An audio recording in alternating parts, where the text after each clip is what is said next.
Après la cérémonie de lancement officiel, la deuxième édition du Salon des médias du Mali a poursuivi ses activités initialement prévues. La deuxième journée institutionnelle était parrainée par le ministre d'État, ministre de l'Administration territoriale, de la décentralisation, porte-parole du gouvernement, Dr. Colonel Abdoulaye Maïga, qui fut accueilli à son arrivée sur le site par les organisateurs du salon.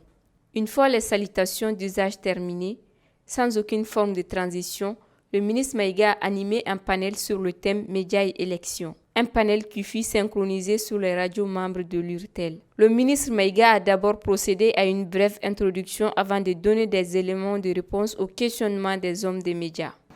Première partie, dans le rôle des médias dans le processus électoral, je voudrais insister sur les normes et les principes.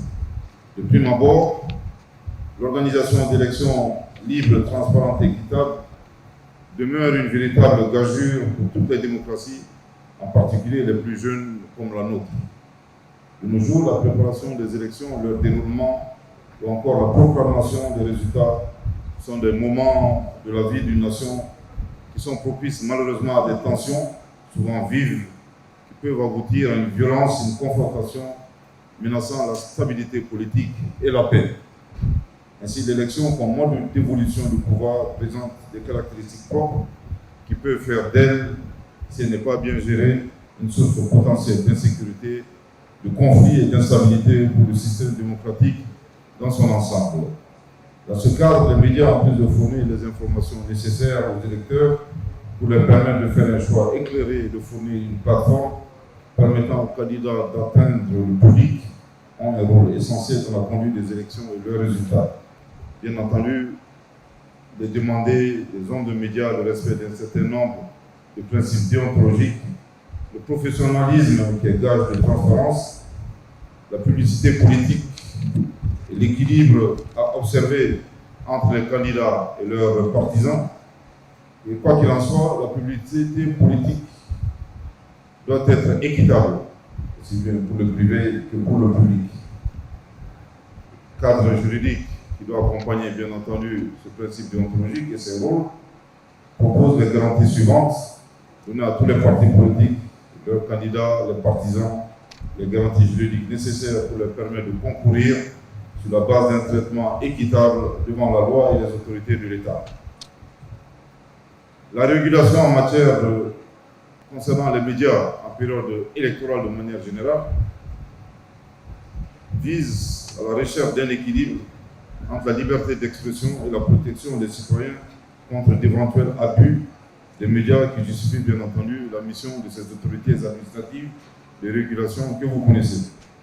Dans notre pays, cette régulation des médias en période électorale est régulée à deux niveaux, devant le Comité national légal d'accès aux médias d'État et la Haute Autorité de la communication. La régulation des médias publics, comme l'ORTN ou le SOR, est assurée par le premier. Quant aux médias privés, c'est le second, la Haute Autorité de la communication. Et on se rappelle que pendant l'élection du président de la République en 2018, la RAC avait fait adopter par les médias privés, les radios, les télévisions, les journaux, les presse en ligne, un code de conduite des médias. Cela étant, il est extrêmement important que les activités des médias de masse concernant les activités politiques aux élections soient bien réglementées. Et la régulation des médias devrait garantir le recours à ces vecteurs de masse, comme la radio, la télévision ou Internet, ne deviennent des sources d'inégalité lors des élections. Il est également crucial que le cadre juridique garantisse que tous les partis politiques et candidats aient accès aux médias et soient traités équitablement par des médias contrôlés par l'État ou lui appartenant, et qu'aucune restriction excessive ne soit imposée au droit de libre expression des partis politiques et des candidats lors des campagnes électorales. Le processus électoral actuellement au Mali intervient dans un contexte particulier. Le premier élément de cette particularité, c'est les 10 ans d'insécurité. Nous sommes tous témoins à la fois malheureux et heureux d'avoir assisté à la perte d'une importante partie de notre territoire suite à une offensive des groupes djihadistes et des groupes rebelles en 2012, avec évidemment son lot de victimes militaires, civiles, étrangères comme maliennes.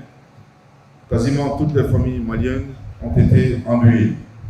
Évidemment, est-ce que ce contexte doit impérativement influer sur le comportement, sur la conduite des hommes de médias? Je pense que oui. Pour des raisons de survie, de promotion de la bonne gouvernance, dans un contexte d'adversité auquel nous faisons face, je pense que quelque part l'embargo illégal, illégitime et inhumain de la CEDEAO et de l'UEMOA sont là pour nous le rappeler. Les autorités de régulation, sans aucun doute, joueront pleinement leur partition conformément au texte. Il en est de même des autorités qui sont chargées de la police administrative pour prévenir les troubles à l'ordre public en cas de dérive constatée par les médias. Au regard de notre contexte, le rôle des médias ne devait pas être un rôle classique. À partir du moment où les hommes de médias nationaux, médias privés comme publics, sont avant tout des citoyens, des Maliens, c'est presque une lapalissade de considérer que leur rôle ne sera pas affecté par le contexte de la refondation. Il est également inutile de rappeler aujourd'hui l'importance pour les hommes politiques, les organismes en charge de l'organisation des élections, ainsi que les citoyens, de s'intéresser aux nouvelles et aux informations. En la matière, il y a toutes les étapes de ce processus: dépôt de candidature, proclamation des résultats, diffusion des informations. Les candidats sont obligés de recourir au secteur des médias. Cependant, comme je le dis, l'exercice de leur rôle, la refondation et la situation sécuritaire doivent demeurer, à mon humble avis, constamment dans les esprits. En guise de conclusion, la crise de 2012 doit être pour nous tous un électrochoc, pas seulement pour le Mali, bien entendu, pour toute l'Afrique. Et refonder le Mali est un devoir pour nous tous. Et dans cette mission, les médias en période électorale ou non doivent jouer un grand rôle.